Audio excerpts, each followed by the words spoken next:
Okay guys, this next story is a true love story of a man whose unplanned trip to Thailand unraveled into a series of unexpected adventures and eye-opening experiences. Without further ado, let's dive in. Hey, I first came to Thailand when I was 32, and I am 51 now and have been living here for 14 years. I never planned to move to Thailand. I had 3 friends who were going out to Thailand and had recently split up with my girlfriend of 11 years. I decided to join them. The plan was Nana for one night and then down to Samui. We had a good friend who had a condo on Soi 6. He met us at the airport, and we proceeded to Soi 4 and then to his condo on Soi 6. I could not believe my eyes from the taxi going down to Soi 4. We dumped our bags and straight back onto Soi 4. The first stop was Big Dogs and then Spanky's. Within 2 hours, I was in the hotel with a smoking hot go-go girl. That's it. I was hooked. We partied until 4 a.m., straight back to my friend's condo, grabbed our bags, and off to the airport for a 6:15 a.m. flight. We were all still a bit drunk, but got through security with no issues. We flew with Bangkok Airways, and there was a flight at 6 a.m. and 6:15 a.m. We boarded the flight, and someone came to us and said we're in their seat. We had boarded the wrong aircraft, and we were quickly ushered out to the 6:15 flight. 1 hour of good sleep, and we were on Samui. The place looked like a picture postcard, even the airport. We had friends on the island, Kate and Mike. Kate was Scottish, and her boyfriend was Mike. He was Thai. They had booked us into bungalows close to the Big Buddha. It was the quiet side of the island, but very nice. Our friends were staying in Chao Weng, in the party area of Samui.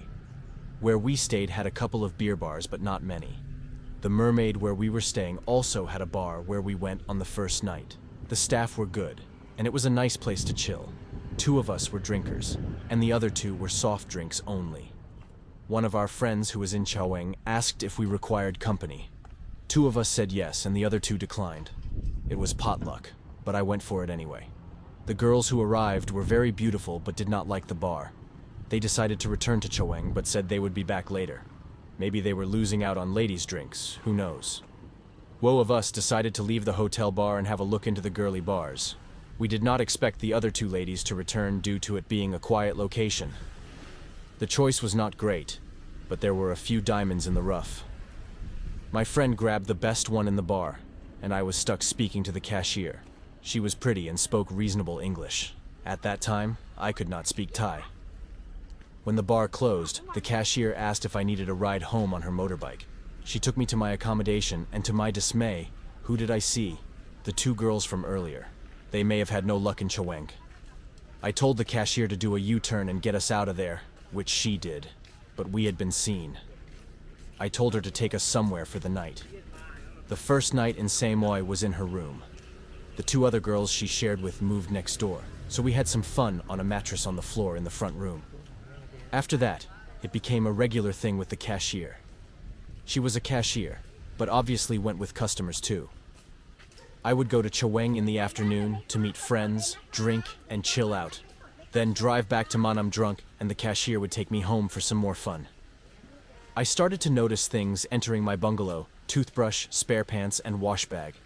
I had been with a girl for 11 years in Scotland with a few playaways. I had only 3 weeks on Samui and wanted to play about and sample more of the available company, which I did. It was 2 years later on Samui. The cashier drove past me on her bike. She did a U-turn, and we spoke for some time. She eventually moved to Sweden, doing massage and probably other activities. The cashier never asked me for money, but I would give her a 1,000 baht every day for her company. I remember it was 68 baht to a pound, so about 13 in total. I decided to move to Chao Weng. The drunken drives home had been risky, and Chao Weng was the party zone. I dated a lot of girls, but was getting bored with the same conversations. I needed someone who I could have a laugh with, and not just bedroom business. We used to drink in a regular bar and restaurant on Beach Road, as we did not get pestered for ladies' drinks. Later, we would venture around to Soi Green Mango, or Soi Rigi, where the action was. One of the girls in the regular bar asked me if she could come with me to Soi Green Mango. She was friendly, fun, and could speak good English. I believe she had a Farang boyfriend before. She worked until 2 a.m. every night, but Soi Green Mango was 24 hours. She would come up with a couple of friends from the regular bar. But in those days, the drinks were so cheap, we didn't even care for a late-night drink. It was the Jimi Hendrix bar, and I'm still good friends with the DJ there. The lady from the regular bar would run me home every night, make sure I got in safely, and then leave. I would not have been fit for afters anyway.